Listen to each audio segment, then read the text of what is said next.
الحمدللہ الحمدللہ الحمدللہ والصلاة والسلام علی رسول اللہ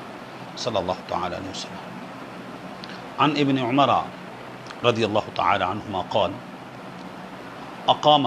رسول اللہ صلی اللہ علیہ وسلم بالمدینة 10 سنین یضحی رواہ الترمذی۔ حضرت عبداللہ بن عمر رضی اللہ تعالی عنہما فرماتے ہیں کہ حضور علیہ الصلاۃ والتسلیم نے مدینہ منورہ میں 10 سال قیام فرمایا، اور 10 سال جو آپ نے اقامت فرمائی تو 10 سالوں میں حضور علیہ الصلاۃ والتسلیم ہمیشہ قربانی کیا کرتے تھے۔ اس سے پتہ چلا کہ یہ عمل قربانی جو ہے اللہ کی بارگاہ میں یہ جو ضحایا پیش کی جاتی ہیں، حسنوا ضحایاکم فإنہا مطایاکم علی الصراط، حضور علیہ الصلاۃ والتسلیم نے فرمایا کہ احسن اور اسمن اور اعظم ضحایا یعنی قربانیاں پیش کیا کرو خدا کی بارگاہ میں، اور طیبوا بہا نفسا، خوش دلی کے ساتھ اللہ کی رضا و رضوان کو پیش نظر رکھ کر کے، اللہ تعالیٰ کی خوشنودی کو پیش نظر رکھ کر کے، اور اللہ تبارک و تعالیٰ کے حبیب صلی اللہ علیہ وسلم کی محبوب ترین سنت سمجھ کر کے جو ضحایا خدا کی بارگاہ میں پیش کرتے ہیں، فَإِنَّهَا مَطَایَاكُمْ عَلَى الصِّرَاطِ، حضور علیہ الصلاۃ والتسلیم نے ارشاد فرمایا پل صراط پر جو ہے تمہارے لیے جو اللہ تبارک و تعالیٰ کی طرف سے سواریوں کا انتظام ہوگا، اور تمہارے لیے جو پروٹوکول ہوگا، تمہارے لیے جو اہتمام اور انضمام وہاں کیا گیا ہوگا، تو فرمایا یہ سواریاں تمہارے لیے وہاں پر پیش کر دی جائیں گی، اور تم اپنی ان سواریوں پر سوار ہو کر کے اللہ کے کرم سے اور اس کے فضل سے اور حبیب علیہ الصلاۃ والتسلیم کی رب سلم امتی کی دعاؤں سے جو ہے آپ پل صراط جو ہے وہ عبور کر جاؤ گے، کراس کر جاؤ گے۔ تو حضور علیہ الصلاۃ والتسلیم نے ہر سال قربانی کی ہے، اور مولا علی قاری فرماتے ہیں فَمَوَازِبَتُهُ دلیل الوجوب، حضور علیہ الصلاۃ والتسلیم کا کسی کام پر مواظبت اختیار کرنا، مداومت اختیار کرنا، ہمیشگی اختیار کرنا دلیل وجوب ہے۔ بہرحال اس پر کلام ہے۔ عن زید بن ارقم رضی اللہ تعالی عنہ قال اصحاب رسول اللہ صلی اللہ علیہ وسلم یا رسول اللہ صلی اللہ علیہ وسلم ما هذه الاضاحی ما هذه الاضاحیہ، یا رسول اللہ صلی اللہ علیہ وسلم یہ جو ہم قربانیاں کرتے ہیں اللہ کی بارگاہ میں، ہر شخص اور ہر گھر کا ہر فرد جو ہے کوشش کرتا ہے، جو صاحب نصاب ہے، جو استطاعت رکھتا ہے، جو وجوب صدقۃ الفطر قربانی کے وجوب کے لیے صدقۃ الفطر کی مالیت اگر آپ کے پاس موجود ہے، اور جو اس کے بعد جو ہے 3 اور بھی جو ہمارے شرعی جیسے سونا ہے یہ ایک نصاب ہے، چاندی ہے یہ ایک نصاب ہے، اور مال تجارت ہے یہ ایک نصاب ہے، الگ الگ بھی ہو سکتا ہے، مکس بھی ہو سکتا ہے۔ بہرحال ایک انشاءاللہ العزیز اس پر پہلے بھی بتایا جا چکا ہے، پھر بھی انشاءاللہ العزیز کبھی اس پر جو ہے وہ کلام کر دیا جائے گا۔ فرمایا یا رسول اللہ صلی اللہ علیہ وسلم ہماری ان قربانیوں میں کیا ثواب ہے، یا یہ پوچھنا چاہ رہے تھے من خصائص شریعتنا، یا رسول اللہ صلی اللہ علیہ وسلم یہ ہماری شریعت کی خصوصیت ہے یا پہلے سے یہ طریقہ چلا آ رہا ہے اور یہ جو ہے سنت چلی آ رہی ہے؟ میرے حبیب علیہ الصلوۃ والتسلیم نے فرمایا سنت ابیکم ابراہیم علیہ الصلوۃ والتسلیم، یہ تمہارے نبی محمد صلی اللہ علیہ وسلم اور ان کی جد اعلیٰ اور تمہارے جد اعلیٰ ابراہیم علیہ الصلوۃ والتسلیم کا محبوب ترین عمل ہے اور محبوب ترین سنت ہے۔ اللہ تبارک و تعالی عز و جل کی بارگاہ میں مال کی قربانی، اولاد کی قربانی اور اپنا سب کچھ، اپنی جان کو نچھاور کرنا اور اپنی جان کو جو ہے خدا کی بارگاہ کے لیے وہ جو ہے آگے نمرود میں جانے کے لیے کوئی پسو پیش نہ کرنا، یہ وہ آداب محبت ہیں، آداب عشق ہیں، آداب جذبہ محبت ہیں جو ابراہیم علیہ الصلوۃ والتسلیم نے اس کے پیش نظر قربانیاں کی۔ فرمایا سنت ابیکم ابراہیم علیہ الصلوۃ والتسلیم۔ قالوا فما لنا فیہا یا رسول اللہ صلی اللہ علیہ وسلم، فرمایا یا رسول اللہ صلی اللہ علیہ وسلم ہمارے لیے ان قربانیوں میں کیا ثواب ہے، کتنا اجر ہے؟ اب اندازہ لگائیے، ہم قربانی کرتے ہیں اور یقیناً مسلمانوں کے بارے میں ظن المؤمنین خیرا، برا گمان تو کیا نہیں، اچھا گمان رکھتے ہوئے آپ ریاکاری کے بغیر، دکھاوے کے بغیر، سمعہ کے بغیر اور نمود و نمائش کے بغیر، بھلے بھلے واہ واہ کے نظریے کے بغیر خدا کی بارگاہ میں محض اپنا عقیدت اور اپنی محبت اور سنت ابراہیم کا کی احیاء اور سنت مصطفیٰ صلی اللہ علیہ وسلم کے احیاء کے جذبے کے تحت جو ہے یہ مسلمان عمل کرتا ہے۔ صحابہ نے پوچھا یا رسول اللہ صلی اللہ علیہ وسلم فما لنا فیہا، ہمارے لیے اس میں کیا ثواب ہے، کیا نیکیاں ہیں، کیا اجر ہے؟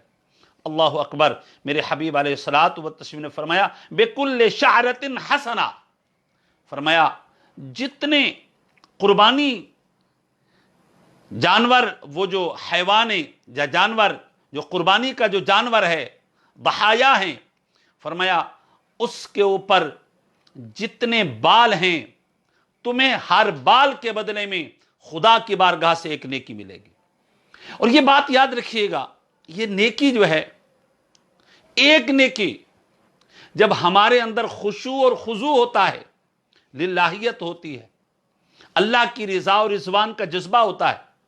اور رسول اللہ صلی اللہ علیہ وسلم کی احیاء سنت کا جو ہے وہ جذبہ ہوتا ہے، دکھاوا ریاکاری نہیں ہوتی، تو وہ ایک نیکی بھی ہزارہ درجے بہتر ہوتی ہے اس کئی نیکیوں کے مقابلے میں جس میں ریا پایا جاتا ہے، جس میں سمعہ پایا جاتا ہے، جس میں دکھاوا پایا جاتا ہے، جس میں بھلے بھلے کی امید رکھی جاتی ہے، جس میں واہ واہ کا جو ہے وہ ایک جذبہ پایا جاتا ہے، اس سے وہ ایک نیکی بہتر ہے جو اللہ کی رضا کے لیے بندہ کرتا ہے اور اس کا ثواب۔ فرمایا بکل شعرۃ حسنہ۔ صحابہ نے پوچھا یا رسول اللہ صلی اللہ علیہ وسلم فصعوف، فرمایا یا رسول اللہ ہمارے پاس جو دمبے ہیں اور بھیڑیں ہیں جن کے اوپر جو ہے وہ بال بہت ہوتے ہیں، یا عام جانور بھی ہیں، جتنے بھی جانور ہیں، اب کسی میں زیادہ بال ہوتے ہیں اور ان کے وجود جو ہے وہ بال سے جو ہے وہ ڈھکا ہوا ہوتا ہے، ڈھانپا ہوا ہوتا ہے، اور یہ جو ہم بڑا جانور کوئی بھی لے کر کے آتے ہیں بہرحال اس کے بال تو ہوتے ہیں، چھوٹے بھی ہوں۔ تو حضور نے فرمایا ہاں یہ جو تم نے پوچھا ہے کہ اون ہے، اس کے بارے میں کیا کہتے ہو؟ فرمایا بکل شعرۃ من الصوف حسنہ، فرمایا ہر بال کے بدلے میں یہ اون کا، یعنی بڑے بال ہوں یا چھوٹے بال ہوں، بہرحال حبیب علیہ الصلوۃ والتسلیم نے فرمایا اس میں تمہارے لیے بڑا ثواب ہے۔ مسلمانوں کے لیے ایک بہت بڑا نیکیوں کا ذخیرہ اکٹھا کرنے کا موقع ہے، مسلمانوں کے لیے اپنے نامہ اعمال میں بھرپور نیکیوں کا اضافہ کرنے کا ایک موقع ہے۔ مسلمانوں کے لیے اللہ کی بارگاہ میں جب حاضری ہو تو حضور علیہ الصلوۃ والتسلیم فرماتے ہیں کہ دفتروں کے دفتر جو ہے اخلاص کی عبادت کے ساتھ، للہیت کی عبادت کے ساتھ جب ہم وہاں پہنچیں تو پھر خدا کی بارگاہ میں دفتروں کے دفتر جو ہے وہ ہماری نیکیوں میں موجود ہوں، ہمارے چھٹکارے کے لیے موجود ہوں، ہماری نجات کے لیے موجود ہوں، اور حضور علیہ الصلوۃ والتسلیم کی خوشنودی اسی میں ہے کہ ہم اس کی محبوب کی امت جو ہے وہ نیکیوں سے اعراض نہ کرے اور خیر کے کام کرنے سے اعراض نہ کرے اور وجوہ خیر کو بجا لانے سے جو ہے وہ اعراض نہ کرے۔ اس لیے اللہ تبارک و تعالی ہمیں جو ہے ہماری قربانیوں کو للہیت کے ساتھ، طیب قلب کے ساتھ، خوش دلی کے ساتھ اللہ کی رضا کے لیے محبوب صلی اللہ علیہ وسلم کی سنت کی احیاء کے پیش نظر یہ فریضہ، یہ وجوب جو ہے ہمیں ادا کرنے کی توفیق رفیق مرحمت فرمائے۔ آئیے ایک سوال تھا، اس کو بھی ہم اس پر جواب دینا مناسب سمجھ رہے ہیں۔ سوال یہ تھا کہ والفجر ولیال عشر، اللہ ارشاد فرماتا ہے فجر کی قسم ہے اور 10 راتوں کی قسم ہے۔ اللہ تبارک و تعالیٰ نے وہ مبارک دن کون سا ہے جس کی ہر چمک پر جو ہے اللہ قسمیں اٹھائے، وہ مبارک راتیں کون سی ہیں جس کی عظمت کو بیان کرنے کے لیے، جس کی احترام کو بیان کرنے کے لیے، اور اس میں جو اترنے والی خیر و برکات ہیں اس کو بیان کرنے کے لیے اللہ تبارک و تعالی قسم اٹھا کر کہے والفجر ولیال عشر، مجھے فجر کی بھی قسم ہے اور 10 راتوں کی بھی قسم ہے۔ آئیے علامہ خازن علیہ الرحمت اس پر ایک تبصرہ فرماتے ہیں اور اپنی تفسیر میں نقل فرماتے ہیں، تو میں چاہتا ہوں کہ انہی کے ارشادات جو ہے وہ آپ کی سماعتوں کی نظر کر دیں۔ اللہ اکبر اللہ اکبر۔ یہ فرماتے ہیں کہ فجر سے کون سی فجر مراد ہے؟ تو ان کا پہلا نظریہ یہ تھا اول یوم من المحرم، محرم کا جو پہلا دن ہے اس کی اللہ تبارک و تعالی یہاں پر قسم اٹھا رہا ہے۔ ہوا فجر ذی الحجہ، اور ذو الحجہ کا جو پہلا دن ہے اللہ تبارک و تعالی اس کی قسم اٹھا رہا ہے۔ ہوا فجر یوم النحر، فرمایا یوم النحر یعنی 10 ذو الحجہ، جس دن قربانیاں کی جاتی ہیں اور جس دن جو ہے مسلمان عید ادا کرتے ہیں، اور مسلمانوں کا جو ہے عید کا وہ پہلا دن ہوتا ہے جو کہ عید کرنے کے لیے افضل دن ہے۔ خدا کی بارگاہ میں یہ عقیدت اور نذرانہ، عقیدت کا نذرانہ پیش کرنے کے لیے جو ہے وہ پہلا دن ہوتا ہے یوم النحر۔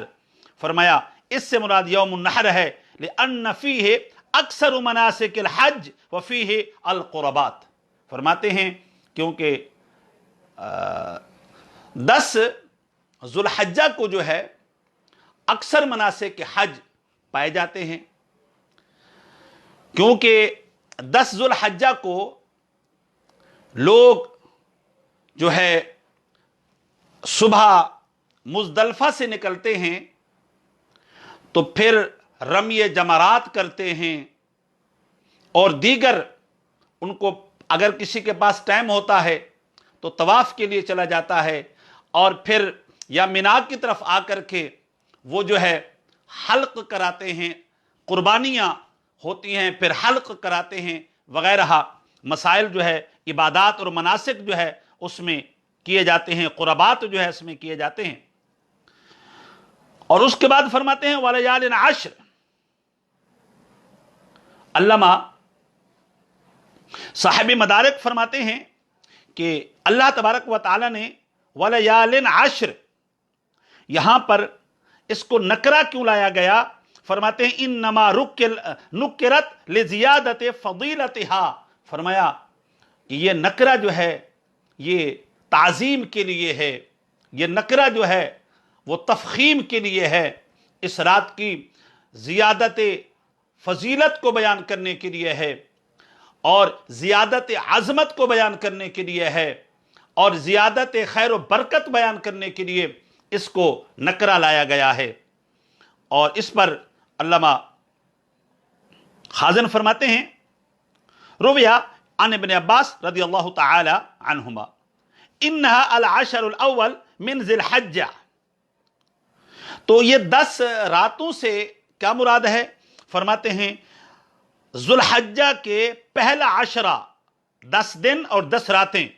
یہ مراد ہیں۔ کیوں؟ لأنها ایام الاشتغال باعمال الحج، فرماتے ہیں یہ وہ دن ہیں کہ لوگ اس میں اعمال حج میں مشغول ہو جاتے ہیں، وارفتگی کا عالم ہوتا ہے کہ بڑے سے بڑا مالدار 2 سفید چادروں میں لپٹا ہوا لبیک اللہم لبیک کی صدائیں دے رہا ہے، کوئی اس کو دیوانہ وار جو ہے وہ پتھروں کی طرف،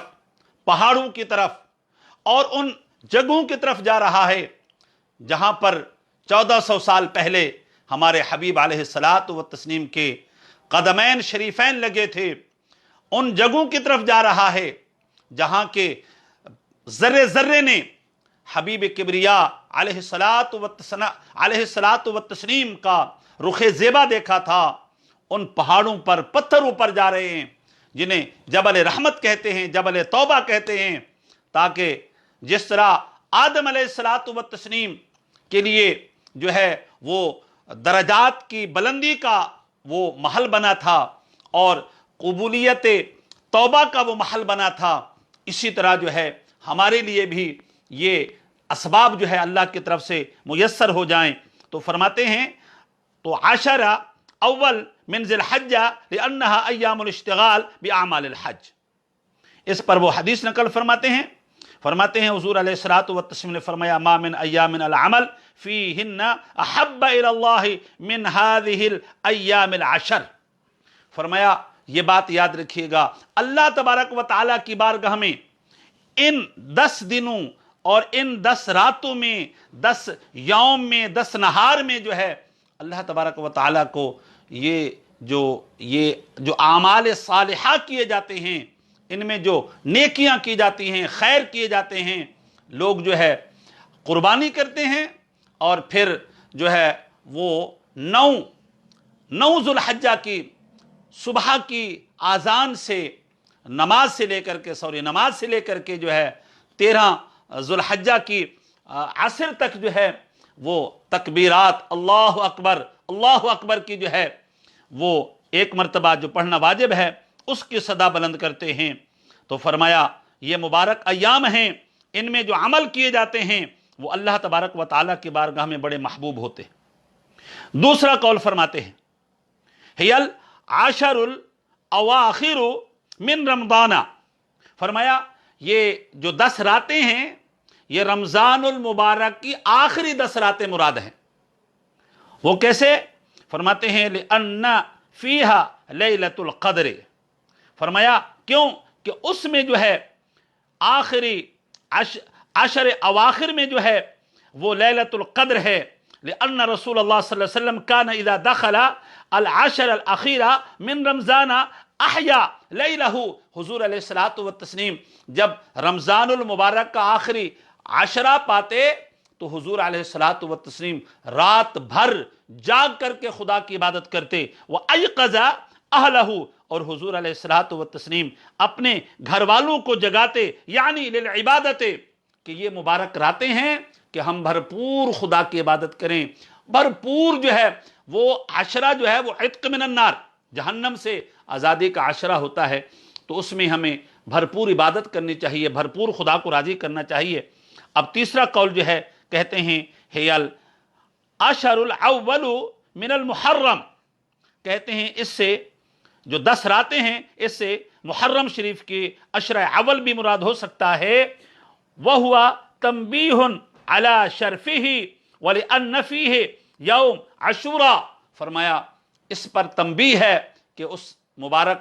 دن جو ہے، جو محرم الحرام کے مبارک ایام ہیں اور پہلے والے ایام ہیں، پہلے والے لیال ہیں، فرمایا بڑی مبارک ہیں، کیونکہ اس میں یوم عاشوراء بھی آتا ہے۔ اور اللہ تبارک و تعالی عز و جل نے قرآن مجید فرقان حمید میں ان 3 راتوں کی قسمیں اٹھائی، اور 3 جواب جو ہے وہ آپ کی بارگاہ میں ہم نے 3 راتیں مراد ہو سکتی ہیں، اس کا جواب بھی ہم نے آپ کی بارگاہ میں پیش کر دیا ہے۔ آئیے، ایک سوال ہوتا ہے کہ 10، 11، 12 ہی کو قربانی کی جاتی ہے، یہ کہیں قرآن و حدیث میں ہے؟ یہ لکھا ہوا ہے کہیں؟ تو آئیے میں آپ کو اس پر بھی چند دلائل آپ کی سماعتوں کی نظر کرتا ہوں۔ اس کی بھی ایک وجہ ہے کہ ہمارے ہاں بدقسمتی سے ایک لا مذہب ٹولہ پایا جاتا ہے، لا دینا لا مذہبا لاہو، اس کا نہ کوئی دین ہے نہ کوئی مذہب ہے، وہ شتر بے مہار ہے۔ قرآن و حدیث کی جو فقاہت ہے اس کے قریب سے نہیں گزرا، قرآن و حدیث کی جو سوجھ بوجھ ہے اس کے قریب سے نہیں گزرا، اور من یرد اللہ خیرا یفقہہ فی الدین، اللہ تعالیٰ جس کے ساتھ خیر کا ارادہ کرتا ہے اسے دین کی فقاہت عطا فرماتا ہے، دین کا فقیہ بنا دیتا ہے، اور وہ مجتہد اسلام بن کر کے، مجتہد دین بن کر کے وہ سامنے آتا ہے۔ اور اس ٹولے کو اللہ تبارک و تعالیٰ نے اس تمام خوبیوں سے محروم رکھا ہے۔ وہ جو ہے کہتے ہیں کہ نہیں جی، وہ قربانی جو ہے وہ 4 دن ہے، 4 دن نہیں ہے۔ اب آپ کو میں احادیث مبارکہ سنا رہا ہوں۔ عن علی رضی اللہ تعالی عنہ قال النحر 3 ایام، مولا علی رضی اللہ تعالی عنہ فرماتے ہیں جو قربانی کے دن ہے نا وہ 3 دن ہے، یعنی یوم النحر 10 ذو الحجہ، پھر 11 ذو الحجہ، پھر 12 ذو الحجہ۔ یہ مولا علی مشکل کشا علی رضی اللہ تعالی عنہ یہ فرما رہے ہیں۔ اللہ اکبر۔ اسی طرح امام بہقی نے مولا علی رضی اللہ تعالی عنہ سے فرماتے ہیں ان علی ابن ابی طالب رضی اللہ عنہ کان یقول،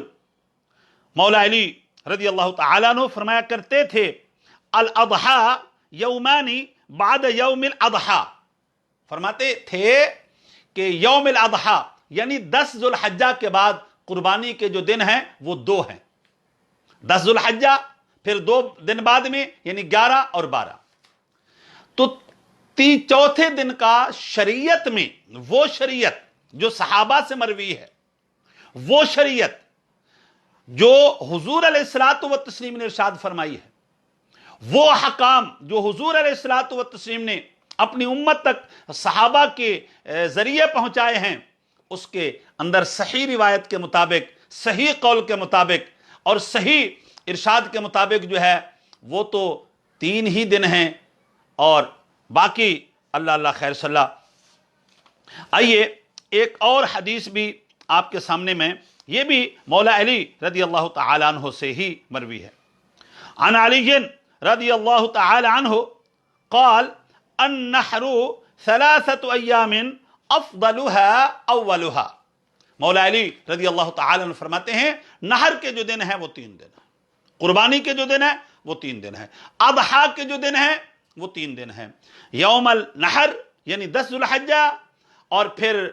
یوم الاضحیٰ 10 ذو الحجہ، پھر 11 ذو الحجہ، اور پھر 12 ذو الحجہ۔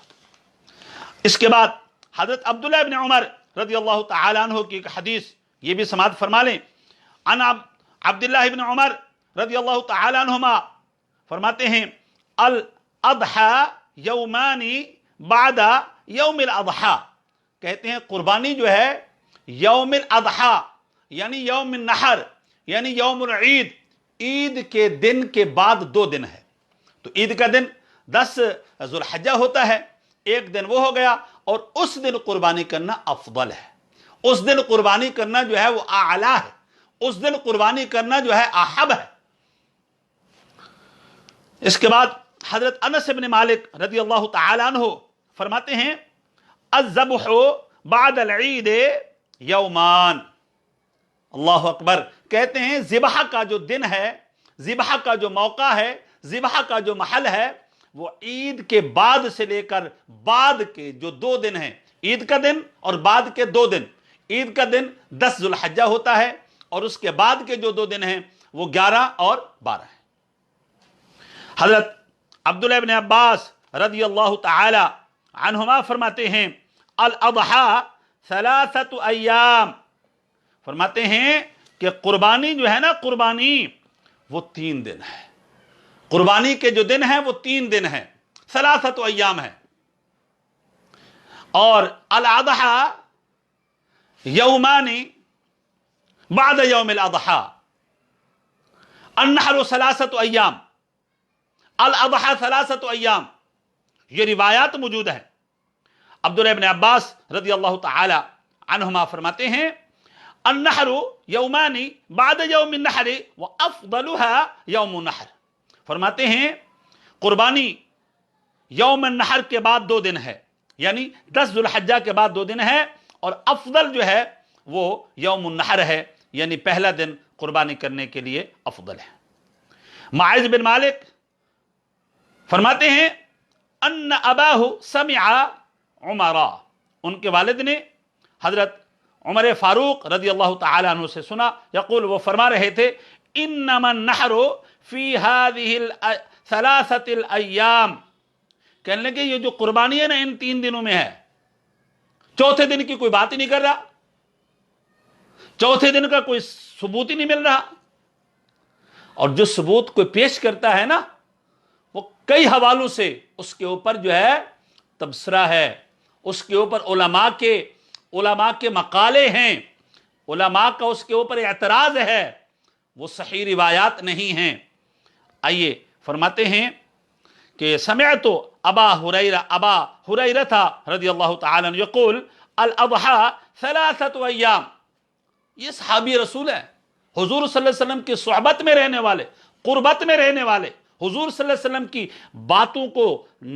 چہرہ مصطفیٰ کو دیکھنے والے اور زبان مصطفیٰ کو اپنے کانوں سے سننے والے، کلام مصطفیٰ کو اپنے کانوں سے سننے والے، وہ تو کہہ رہے ہیں کہ 3 ایام 3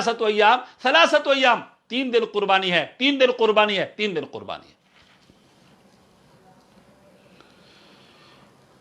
تو پتہ یہ چلا کہ قربانی جو ہے وہ 3 دن ہے،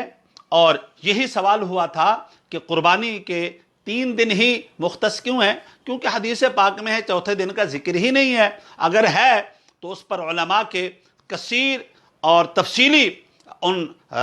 راویوں پر اور متن کے اوپر جو ہے وہ تفصیلاً جو ہے وہ کلام موجود ہے، انشاءاللہ العزیز کبھی موقع بنا تو آپ کی سماعتوں کے نظر کیا جائے گا۔ آئیے، ایک سوال ہوا تھا کہ قربانی واجب ہے، سنت ہے یا فرض ہے؟ آئیے میں آپ کو، یہ میرے سامنے بدائع الصنائع اور اس پر جو انہوں نے تبصرہ کیا ہے میں آپ کی سماعتوں کی نظر کرتا ہوں۔ اللہ اکبر، یہ فرماتے ہیں کہ ہمارے نزدیک جو ہے عید الاضحیٰ اور عید قربانی جو ہے واجب ہے، اور قربانی بھی واجب ہے۔ دلیل کیا دیتے ہیں؟ کہتے ہیں لنا، ہماری دلیل فَصَلِّ لِرَبِّكَ وَانْحَرْ قِيلَ فِي التفسیر صلی صلاۃ العید، یا رسول اللہ صلی اللہ علیہ وسلم آپ صلاۃ عید ادا فرمائیے، صلاۃ الضحیٰ ادا فرمائیے، صلاۃ قربانی ادا فرمائیے، اور کیا ہے وَانْحَرِ الْبُدَنَ بَعْدَهَا، بدنہ کی جمع بدن آتی ہے، اونٹ کو کہتے ہیں، بڑے جانور کو کہتے ہیں، تو فرمایا اور اس کے بعد یعنی صلاۃ عید کے بعد نحر کیجئے، قربانی کیجئے، اور اس کے بعد فرماتے ہیں مطلق الامر للوجوب فی حق العمل، کہتے ہیں یہاں پر امر مطلق ہے، اور حق عمل میں جو مطلق الامر ہوتا ہے وہ وجوب کے لیے ہوتا ہے۔ جب امر مطلق ہوگا تو عمل کے معاملے میں حق کے عمل میں جو ہے وہ وجوب پر دلالت کرتا ہے، تو یہاں پر امر مطلق ہے، للوجوب فی حق العمل ہے۔ آگے کہتے ہیں متا وجب علی النبی صلی اللہ علیہ وسلم یجب علی الامت، فرماتے ہیں جب حضور علیہ الصلوۃ والتسلیم پر صلی صلاۃ العید واجب ہے اور ونحر البدن بعدها واجب ہے، تو فرماتے ہیں حبیب علیہ الصلوۃ والتسلیم کی امت پر بھی واجب ہے، لأنہ قدوۃ للامت، کیونکہ حضور امت کے پیشوا ہیں، حضور علیہ الصلوۃ والتسلیم امت کے جو ہے وہ مقتدا ہیں، حضور علیہ الصلوۃ والتسلیم امت کے مطاع ہیں، حضور علیہ الصلوۃ والتسلیم امت کے جو ہے وہ خیر خواہ ہیں۔ اس لیے یہ فرماتے ہیں اس سے یہی پتہ چلتا ہے کہ ونحر سے مراد فصلی لربک صلی صلاۃ العید ونحر البدن بعدها، یہ امر مطلق ہے اور مطلق امر جو ہے وجوب پر دلالت کرتا ہے، تو اس سے پتہ چلا قربانی واجب ہے۔ اس پر ایک اور دلیل دیتے ہیں، ضحوا فإنها سنت ابیکم ابراہیم علیہ الصلوۃ والتسلیم، حضور نے فرمایا قربانیاں کرو کیونکہ تمہارے باپ میری جد اعلیٰ اور تمہارے جد اعلیٰ ابراہیم علیہ الصلوۃ والتسلیم کی محبوب ترین سنت ہے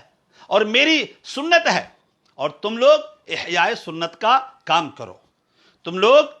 جو ہے سنت کے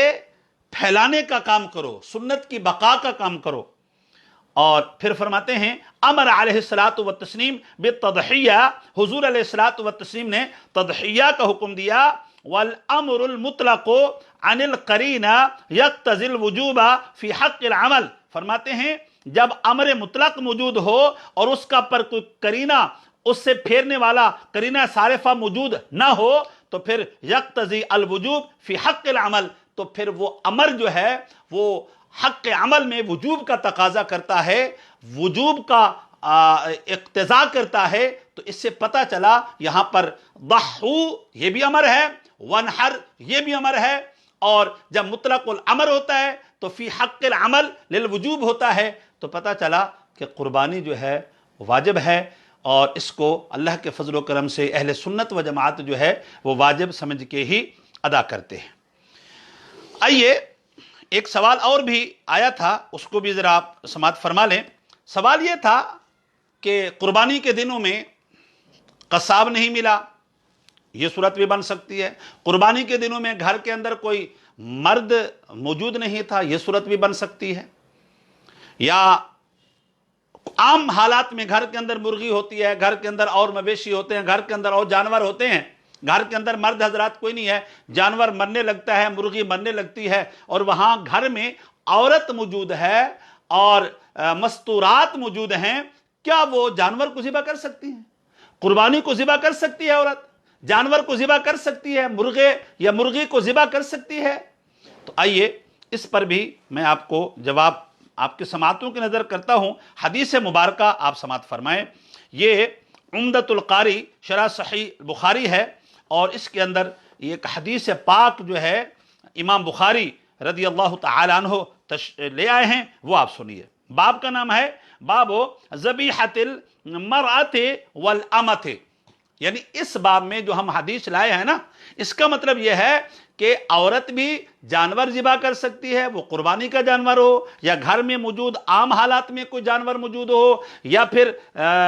مرغے موجود ہوتے ہیں گھر کے اندر، وہ جانور جو حلال کیے جا سکتے ہیں، اگر ضرورت پڑ جائے تو ذبیحۃ المرأۃ یجوز، عورت کا ذبح کرنا جائز ہو جائے گا، اور باندی کا ذبح کرنا جو ہے وہ جائز ہو جائے گا۔ اللہ اکبر۔ اس کے بعد وہ حدیث مبارکہ لاتے ہیں۔ حدیث مبارکہ یہ ہے، حدثنا صداقۃ اخبرنا عبدۃ عن عبید اللہ عن نافع عن ابن لکعب ابن مالک عن ابیہ ان امرأة ذبحت شاة بحجر، بکری مرنے لگی تھی، جانور مرنے لگا تھا، گھر میں ایک مستورات میں سے ایک عورت موجود تھی، خواتین میں سے ایک عورت موجود تھی، اس نے کیا کیا، ایک ایسا پتھر اٹھایا جو دھاری دار پتھر تھا، اور اس کے ساتھ جو ہے اس بکری کو ذبح کر دیا، اس جانور کو ذبح کر دیا، یہ آپ کو یہ مطلق حکم ہے، تو وہ قربانی کا جانور بھی ضرورت پڑنے پر عورت جو ہے وہ ذبح کر سکتی ہے، بکری گھر میں موجود ہے اس کو ذبح کر سکتی ہے، اور اسی طرح کے چھوٹے موٹے جو مرغے مرغیاں ہوتی ہیں یا اسی طرح کی اور جو حلال جانور ہیں، اگر وہ مرنے لگیں وہاں پر ذبح کرنے والا کوئی نہیں ہے، اگر کوئی قصاب اور جو ہے وہ ذابح مل ہی نہیں رہا ہے، تو پھر جو ہے عورت جب وہ قربانی کرنے کا ذبح کرنے کا احسن طریقہ جانتی ہے تو ذبح کرنا چاہے کر سکتی ہے، جائز ہے۔ یہ نبی مکرم صلی اللہ علیہ وسلم کے سامنے یہ معاملہ ہوا، تو آئیے وہ سنیے تو کیا ہوا۔ فَسُئِلَ النَّبِيُّ صلی اللہ علیہ وسلم عن ذَلِكَ، حضور علیہ الصلوۃ والتسلیم سے پوچھا گیا اس سلسلے میں کہ یا رسول اللہ وہ بکری مر رہی تھی، ایک خاتون نے جو ہے وہ دھاری دار پتھر سے یا وہ چھرے سے یا ذبح کرنے والے آلے سے جو ہے اس کو ذبح کر دیا، آپ ذرا ارشاد فرمائیں، میرے حبیب نے فرمایا فَأَمَرَ بِأَكْلِهَا، فرمایا وہ جانور حلال ہے، وہ ذبیحہ حلال ہے اور اس کو کھانے میں کوئی حرج نہیں ہے۔ اسی طرح ایک اور حدیث امام بخاری لائے ہیں، فرماتے ہیں ان جاریتن لکعب بن مالک، کعب بن مالک کی ایک جاریہ تھی، باندی تھی، لونڈی تھی، کانت ترعی غنما، اور سلعہ جگہ ہے وہاں پر جو ہے وہ بکریاں چرایا کرتی تھی، فاصیبت شاۃ منہا، ان میں سے ایک بکری جو ہے وہ مرنے لگی یا قریب المرگ ہو گئی، یا بس اگر اس کو ذبح نہ کیا جاتا تو وہ مر جاتی، حلال طیب جائز شے جو ہے وہ حرام ہو جاتی ہے۔ فَأَدْرَكَتْهَا، اس نے جا کر کے دیکھا کہ وہ تو قریب المرگ ہے، مرنے کے قریب ہے، فَذَبَحَتْهَا بِحَجَرٍ، اس نے ایک پتھر اٹھایا دھاری دار اور اس کے ساتھ جو ہے اس کو بسم اللہ اللہ اکبر کہہ کر کے ذبح کر دیا۔ فَسُئِلَ النَّبِيُّ صلی اللہ علیہ وسلم، حضور صلی اللہ علیہ وسلم سے پوچھا گیا تو حضور نے فرمایا کلوہا، وہ جو عورت نے، وہ جو جاریہ نے، وہ جو باندی نے جانور ذبح کیا نا اس کو کھا سکتے ہیں، وہ حلال ہے، وہ طیب ہے، کوئی اس میں حرمت جو ہے وہ سرایت نہیں کر گئی، کوئی اس میں جو ہے وہ حرام نفوذ نہیں کر گیا، وہ جائز ہے، طیب ہے، کھانے میں کوئی حرج نہیں ہے۔ اللہ تبارک و تعالی جو ہے ہمیں مسائل شرعیہ سمجھنے کی توفیق رفیق و رحمت فرمائے۔ آئیے ایک اور سوال بھی ہے، سوال یہ ہوا تھا کہ ایک آدمی کے پاس اس نے قربانی کرنی ہے، قربانی کرنے کے لیے اس کے پاس پیسے بھی نہیں ہیں اور کوئی جانور بھی نہیں ہے، اس کے پاس ایک شکاری کتا تھا، اس نے شکاری کتا بیچ دیا اور اس کے عوض میں جو پیسہ ملا ہے اور وہ پیسہ اس نے مارکیٹ میں لے کر کے گیا اور مارکیٹ سے وہ اپنا جانور خرید کر کے لایا۔ یہ جو سچویشن ہوئی ہے کہ اس نے پہلے جو ہے شکاری کتا بیچا اور اس کے بعد جو ہے اس نے اسی پیسے سے جو ہے وہ جانور خریدا اور قربانی کی، تو کیا قربانی ہو جائے گی؟ بات بالکل سیدھی ہے، بظاہر بالکل اختلاف لگ ہی نہیں رہا ہے، کچھ ہو ہی نہیں رہا ہے کہ ٹھیک ہے بھائی پیسہ تھا اس کے پاس، پیسے کے بدلے میں اس نے جا کر کے جو ہے وہ قربانی خرید لی ہے، تو مسئلہ تو کوئی نہیں ہے، مگر جو لا مذہب ہیں، لا دین ہیں، ان کی ذرا سنیے، اس کے بعد میں بتاتا ہوں۔ لا مذہب لا دین، جن کا دین سے کوئی تعلق نہیں ہے، مذہب سے کوئی تعلق نہیں ہے، شتر بے مہار ہیں، وہ کہتے ہیں نہیں جی نہیں نہیں نہیں یہ نہیں ہو سکتا۔ کیوں جی نہیں ہو سکتا؟ کہتے ہیں حدیث پاک میں ہے ثمن الکلب حرام، کتے کی جو قیمت ہوتی ہے وہ حرام ہے۔ ثمن الکلب خبیث، کتے کی جو قیمت ہوتی ہے وہ خبیث سے ہے۔ ثمن الکلب سحت، اور کتے کی جو قیمت ہوتی ہے وہ سحت ہے، سحت، اس کے کئی معنی ہیں، بہرحال حرام کے معنی میں آپ لے لیں۔ تو اس سے یہ پتا چلتا ہے کہ کتا بیچ کر کے اگر کوئی شخص اس قیمت سے جانور خرید کر کے لاتا ہے تو اس کی قربانی نہیں ہوتی، یہ بھی صحیح حدیث ہے۔ اب میں تھوڑا سا اس پر تبصرہ کرنا چاہتا ہوں۔ اصل میں مسئلہ یہ تھا کہ حضور علیہ الصلوۃ والتسلیم تشریف لائے، جب مدینہ منورہ میں تشریف لائے یا آپ نے اعلان نبوت فرمایا تو کیونکہ نزول وحی کا سلسلہ شروع ہو گیا، جبریل کا مسلسل آنا رہا، اور متواتر آنا رہا، صبح شام آنا رہا، تو حضور علیہ الصلوۃ والتسلیم نے مکہ اور مدینہ کے جو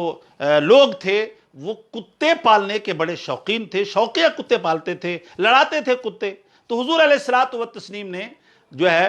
پہلے جو ہے جس کو ایمرجنسی کہتے ہیں ایمرجنسی نافذ کر دی، اور یہ حدیث پاک ہے امرا رسول اللہ صلی اللہ علیہ وسلم بقتل الکلاب یا بقتل کلاب المدینہ، یہ الفاظ موجود ہیں. حضور نے فرمایا سب کتوں کو مار دو، سب کتوں کو مار دو. جبریل امین تشریف لاتے ہیں، قرآن اتر رہا ہے اور ایسی مقدس ذات آ رہی ہے. اور پھر ایک اور حدیث پاک میں بھی ہے کہ حضور نے فرمایا جس گھر میں کتے ہوتے ہیں یا جنبی بندہ موجود ہوتا ہے یا پکچر تصویریں موجود ہوتی ہیں تو اس گھر میں تو رحمت کے فرشتے تشریف بھی نہیں لاتے، رحمت تو اس گھر میں اترتی نہیں ہے، روٹھ جاتی ہے. ہمارے گھروں میں بڑے بڑے ایکٹرزوں کی تصویریں لگی ہوئی ہیں اور بڑے بڑے جو ہے نا ہم نے وہ پوسٹر لگائے ہوئے ہیں، تصویریں لگائی ہوئی ہیں، اور پھر کہتے ہیں دعا کر دیں اللہ کی رحمتیں اتریں. اللہ کے بندے گھر میں سے وہ چیز نکالیں جو رحمت کے اترنے میں مانع ہے، برکات کے اترنے میں مانع ہے، اس کو ہٹائیں تو انشاءاللہ رحمتیں اتریں گی، برکتیں اتریں گی. تو حضور علیہ الصلوۃ والتسلیم نے شروع میں یہ حکم دیا تھا، امرا رسول اللہ صلی اللہ علیہ وسلم بقتل الکلاب، حضور نے قتل کلاب کا جو ہے وہ حکم دیا تھا. اور بعد میں حضور علیہ الصلوۃ والتسلیم نے فرمایا ما بالہم وبال الکلاب، آپ نے فرمایا اچھا دیکھو کتے بندوں کو کیا تکلیف دے رہے ہیں، میں نے حکم دیا ہے کتے بندوں کو کیا تکلیف دے رہے ہیں. اور ثم رخص فی کلب الصید وکلب الغنم، یہ مسلم شریف کی حدیث ہے. حضور نے فرمایا اس کے بعد حضور نے فرمایا یہ شوقیہ کتے، لڑاکے کتے یہ تو ناجائز ہے،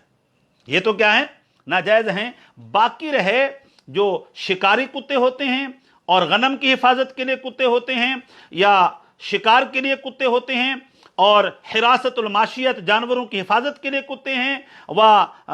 حراست الزرع کھیتی باڑی کی حفاظت کے لیے کتے ہیں، ان کا رکھنا بھی جائز ہے، ان کا پالنا بھی جائز ہے، ان کی خرید و فروخت بھی جائز ہے اور ان کی بیع و شراء بھی جائز ہے. حدیث پاک سنیے، حضور علیہ الصلوۃ والتسلیم نے فرمایا من اقتنى کلبا، جس نے ایسا کتا پالا، لیسا بقلب صید، وہ شکاری کتا بھی نہ ہو، ولا ماشیت، اور وہ جانوروں کی حفاظت کو کتا بھی نہ ہو، ولا ارض، اور زمین جو دور دراز کی زمین ہوتی ہے بندے کتے پال کے رکھتے ہیں دیکھ بھال کرنے کے لیے، تو ینقص من اجرہ قیراطان کل یوم، حضور نے فرمایا 2 قیراط جو ہے اس کے اجر میں سے روزانہ جو ہے ثواب کم ہوتا رہتا ہے اگر وہ کلب صید نہ ہو، شکاری کتا نہ ہو، اگر وہ کلب معاشیت نہ ہو، جانوروں کی حفاظت کا کتا نہ ہو، اور وحراست الزرع، اور کھیتی باڑی کی حفاظت کا کتا نہ ہو، تو پھر نیکیوں میں کمی آتی ہے. اور اسی لیے جو ہے وہ جو حدیث پاک ہے اب اس کا حکم منسوخ ہو چکا ہے، اس حکم میں تخفیف آ چکی ہے. اب تخفیف کا مطلب محض اتنا تک ہے کہ کتا نجس ہی رہے گا، وہ حرام ہی رہے گا، وہ پاک نہیں ہوگا. ہاں اس سے انتفاع جائز ہو جائے گا، اس سے فائدہ اٹھانا جائز ہو جائے گا، اور یہی فائدہ اٹھانا ہے. اس کو ہم نے بیع و شراء اور خرید و فروخت کے ذریعے پیسہ لیا اور پیسے سے جا کر کے ہم جانور خرید کر کے لائے، جائز ہے. یہ جو لا مذہب کہتے ہیں وہ پہلی حدیثیں لے کر کے آ جاتے ہیں، وہ حدیثیں بھی ہم مانتے ہیں، ہمیں پتہ ہے، مگر بعد میں حکم منسوخ ہو گیا. رخص رسول اللہ صلی اللہ علیہ وسلم، حضور نے جو ہے کلب صید کی اجازت دے دی، کلب غنم کی اجازت دے دی، کلب حراست الماشیت کی اجازت دے دی، اور کلب حراست الزرع کی جو ہے وہ اجازت دے دی. اب جائز ہے. اس صورت میں اگر کوئی کتا بیچتا ہے، اس کی قیمت لے کر کے جانور خرید کر کے لاتا ہے تو اس کی قربانی بھی جائز ہو جائے گی، حلال ہو جائے گی. اور یہ جو حدیث میں بظاہر غیر جو ہے مذہب نے اور لا مذہب نے، لا دین نے جو ہے وہ تعارض اور تخالف اور تصادم کھڑا کر دیا تھا، وہ بھی ہم نے اس کا جواب دے دیا. وہ پہلا حکم تھا، اب حکم منسوخ ہو گیا. مگر یہ بات یاد رکھیے گا، منسوخ میں انتفاع جائز ہوا ہے، وہ اس کی حلت جو ہے، اس کی حرمت حلت میں تبدیل نہیں ہوئی، وہ حرام ہے. ہاں نجس عین نہیں ہے، ہمارے نزدیک اندر احناف نجس العین نہیں ہے. اور دوسرا جو ہے اس سے جو ہے وہ حرام ہی رہے گا. ہاں اس سے انتفاع جائز ہو گیا، انتفاع کے سلسلے میں شریعت کا حکم میں تخفیف پیدا ہو گئی ہے. اللہ تبارک و تعالی ہمارے ان مسائل کو اپنی بارگاہ میں جو ہم نے بیان کیے قبول فرمائے، اور ہمارے لیے اور سب کے لیے جو ہے ہمارے جو ان مسائل کے جو جس سے ریلیٹڈ ہے، اللہ تبارک و تعالی ہمیں سمجھنے کی توفیق رفیق مرحمت فرمائے، اور اللہ تبارک و تعالی مسلمانوں کی جملہ قربانیوں کو اپنی بارگاہ میں شرف قبولیت عطا فرمائے. السلام علیکم ورحمۃ اللہ وبرکاتہ.